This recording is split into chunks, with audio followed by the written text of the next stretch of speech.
After a lengthy discussion, we decided to get a divorce. The moment I signed the divorce papers and was about to leave, Carter said something unbelievable. "So, where's my alimony in the divorce settlement?"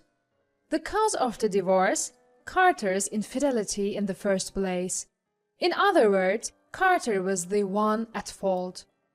Yet, he had the audacity to ask, "Where's my alimony in the divorce settlement?" It seems Carter genuinely believes he's entitled to alimony. Divorcing him just isn't enough. I'm going to corner this fool for good. My name is Mia. I'm 28. I have a husband whom I married 2 years ago. His name is Carter. We met at a company-sponsored party. I work for a fairly large company that owns several subsidiaries. 4 years ago, this party was held, and that's when I happened to meet Carter. Ironically, I'm an executive at the corporate headquarters, a successful career woman. Carter, on the other hand, is a staff member at a small branch of subsidiary. Naturally, my income is much higher, modestly put, about 3 times that of Carter. When we started dating, Carter was quite concerned about this. "Do you think a staff member like me is good match for someone like Mia?" "Carter, I don't worry about things like that. But still, I feel inadequate as a man." "So, are you going to give up on our future just because of that?" "I love you, Mia, but I might cause you hardships. If we become a family, supporting each other is a given, right? Even now, you're supporting me, Carter." "Mia, yeah, you're right. I'll work hard for a promotion." And so, our relationship officially began. After about a year and a half of dating, we got married 2 years ago.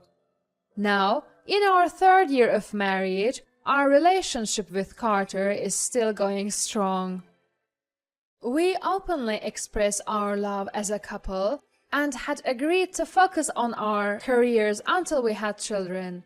One day, as routine would have it, after finishing work, I check my phone and see a text from Carter saying, "I'll be home late."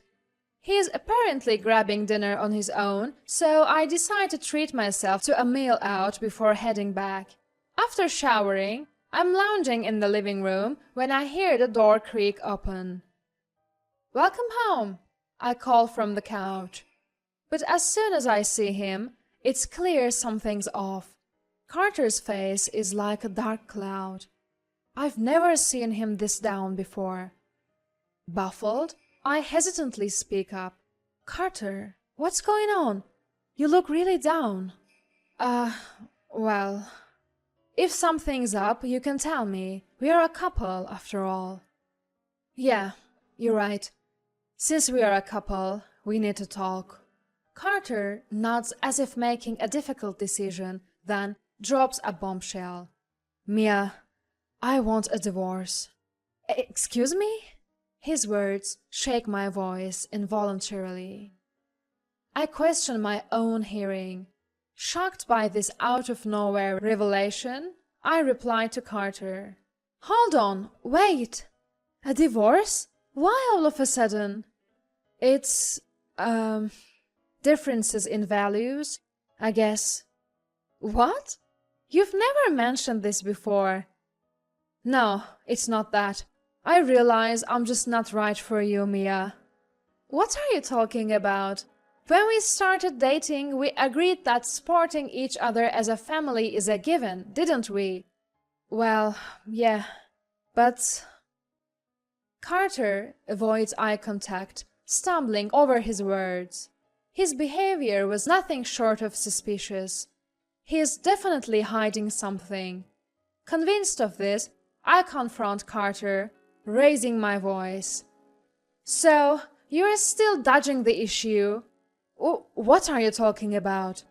"It's weird, Carter. You suddenly want a divorce out of the blue? Differences in values? That's just an excuse. There's another reason, isn't there?" "That is—" "Enough! Just tell me already!" Tears brimming, I make my plea, and Carter shows an uncomfortable face. Realizing he can't keep hiding, he drops another bomb. She's pregnant. What? Pregnant? Who is? My girlfriend. Girlfriend? Whose girlfriend are you talking about? My girlfriend is pregnant. That's why I want a divorce. Carter's been cheating. Typically in dramas, you see wives wrapped in anger, grabbing their cheating husband by the collar or cursing them out the moment they found out. But I'm feeling none of that. Instead, my love for Carter cools instantly. My ability to make swift judgments, cutting off anything unnecessary, has contributed to my career growth. What's no longer needed should be discarded immediately. This decisive action has indeed fueled my ascent in the corporate world. This time, I labeled Carter as unnecessary in my life. That's all there is to it. Ignoring how I feel, Carter awkwardly peeks at my reactions. At this point, there is no turning back or rebuilding anything. Actually, I don't even want to rebuild. Taking a deep breath, I confronted Carter. So, let's get to the point, Carter. You want to divorce me, don't you? Yeah. Kids need a father, and I want to take responsibility for my girlfriend and our unborn child. You can't even stay faithful to one woman, and now you're talking about responsibility?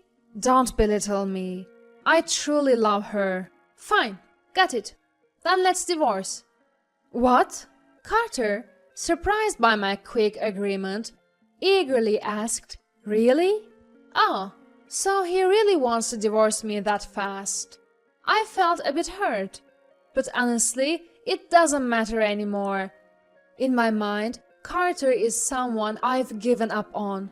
We vowed to love each other, and yet he cheated on me within 2 years. On top of that, he got his mistress pregnant. I despise him. If anything, I'd rather be the one to call it quits. I found myself wanting to cut ties as soon as possible. In order to get this ordeal over with quickly, I snap at Carter. To speed things up, I'll agree to the divorce, but we need to sit down and talk, all three of us, including your mistress. My girlfriend too? Obviously. I'll start preparing to move out. Let's meet at a cafe near the station in a week, okay? Yeah, got it. Great, that's settled then. Now, leave. Carter widened his eyes at my words for a moment. Realizing he had no grounds for objection, he quickly began making preparations to leave. Afterwards, I cancelled the apartment lease and started looking for a new place. Carter spent the intervening week sleeping at his mistress's apartment. A week later, the Carter I met looked oddly refreshed. I rolled my eyes at the sight of him entering the cafe, arm in arm with his mistress, showing no sign of remorse.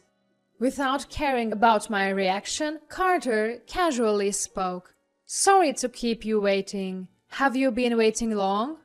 I wasn't waiting. You're 15 minutes late. My apologies. Evelyn left something behind as we were leaving the house. Oh, Evelyn is her name, by the way. The woman Carter had an affair with looked at me and gave a slight nod. I gestured for them both to take a seat and began talking right away. So, you're pregnant with Carter's child, Evelyn. That's why Carter and I are getting a divorce, right? Yeah, I feel bad for Mia, but it's for the child. For the child, huh? You make it sound noble. But in the end, it was just an affair, right? I get it. Okay. That's why I said I'm sorry.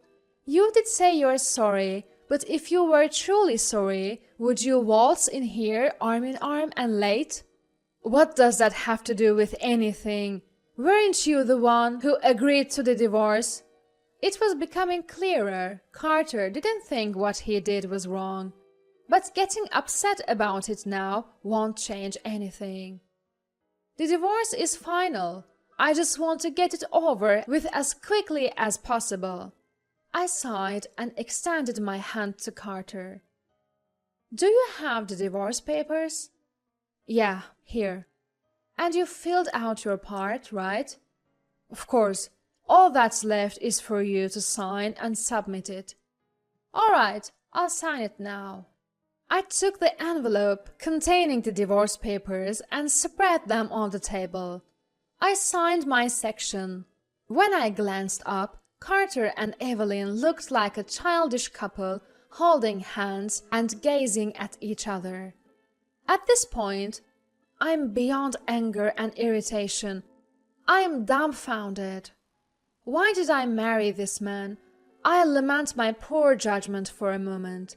Eager to leave, I tell Carter straightforwardly, I've signed it, so I'll go submit the divorce papers now. I began gathering my things and stood up. Then Carter hurriedly said, Wait a minute. I reluctantly asked, What now? Then Carter said something unbelievable. So, what about the alimony for me? What? Not what. What's the plan for the alimony you'll be paying me? I couldn't believe what I was hearing. Alimony for him? What is he talking about? Did he just say, for me? How could he even think I owe him alimony? Although I'm annoyed by his insensitive remarks, I keep my composure because we are in a store. I take a deep breath to maintain my calm and respond to Carter. Why would I owe you alimony? Why? Because you make more money than me. So, because I make more money. Yeah, you've always made more than me. So, if we are getting divorced, you should be the one paying me alimony. Excuse me? I was at a loss for words at Carter's unbelievable reasoning. It looked like Evelyn was equally shocked as she stared at Carter in disbelief. When I pressed Carter for more details, it became clear he was operating under a major misunderstanding. He seemed to think that in a divorce, the person who makes more money has to pay alimony for the other. So, in Carter's mind, since I earn 3 times as much as he does, I would be the one paying alimony in the divorce court. I was stunned he didn't know the basic fact that the person at fault in the marriage is the one who pays alimony. Even more mind-boggling was that he cheated but somehow thought he would be the one to receive alimony. At this point, his delusion was almost applause-worthy. But jokes aside, there's no way I would ever pay alimony to a guy like this. Visibly disgusted but keeping my composure, I said, Are you okay in the head? What?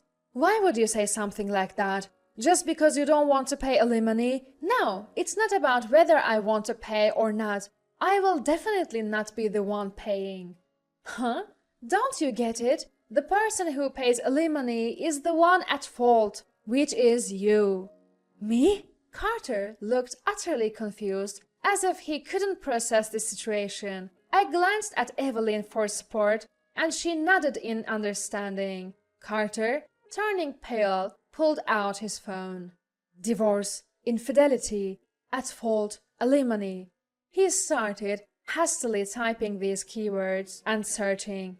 After some reading, he let out a resounding, "This can't be," that echoed throughout the cafe. You almost have to admire stupidity of this magnitude. Then, in the cafe, Carter began to apologize. Wait, Mia. I get that I'm the one at fault, but I can't afford to pay alimony. Excuse me? You cheat and now you say you can't afford it? You know I don't make much. Mia, plus, we're about to have a baby. So what? That has nothing to do with me. How could you? Finally, realizing the gravity of the situation, Tears filled Carter's eyes. He grabbed my shoulders and began to plead loudly, enough for others to hear. "Mia, come on, what about us? What are you trying to say? We were so in love. Why are you asking for alimony now? Look, enough is enough. Mia, didn't you ever love me? Or were you cheating on me all along? Excuse me?" Carter spouted nonsense, trying to twist the narrative into me being the cheater. At that point, any lingering sympathy I might have had for him vanished completely. At this point, I couldn't care less who was around. I glared down at Carter, raising my voice like never before. "Seriously, Carter, get it together!" "What? Mia? Why should I pay you a dime in alimony after our divorce? It should be the other way around. You should be paying me. You cheat without a care and then have the audacity to say, 'Pay me alimony because you make more money?' Are you kidding me? Don't talk nonsense." Stunned by my outburst, Carter froze. I didn't stop there. "You're not the one who should be asking for alimony. I am. I am claiming the maximum amount from you, and even from that woman you cheated with. I don't care if you two have a child or not. Fall from grace and make it a spectacular one, both of you." Having said my piece, I grabbed my bag and the divorce papers and left the cafe. I heard my name being called from behind, but I ignored it completely. Later, I submitted the papers to the city office, and my divorce with Carter was finalized. Thanks to my lawyer, I was able to claim alimony smoothly. I billed Carter for $30,000 and Evelyn for $10,000. They both begged for a reduction, but I shrugged it off. They had to borrow money from all sorts of places to pay me. Even with a child on the way, they ended up in debt. I cancelled the lease on our apartment and moved into a new home, telling no one the address. I explained the situation to my employer and requested a transfer. I was assigned to a branch near my new home. Now, I won't have to see Carter ever again. On the other hand, it seems Carter has successfully remarried Evelyn afterward. I heard he quit his job. Well, got fired is more like it. Though they talked about doing it for their coming child, their future doesn't look bright. Continuing the story, adding more interest to it, it turns out that one of Carter's co-workers happened to be in the same store where we had our divorce discussion. The co-worker apparently overheard the entire conversation, and it became the talk of the office. Now, Carter is getting cold stares from everyone. "Did you hear? He cheated and still asked his wife for alimony." "Really? Disgusting. Stupid too. Poor wife." "Yeah, he was like, 'She earns more, so she should pay me alimony.' Crazy, huh? That's just unbelievable. Makes me sick." Eventually, Carter was encouraged to resign and is now juggling part-time jobs while looking for a new full-time position.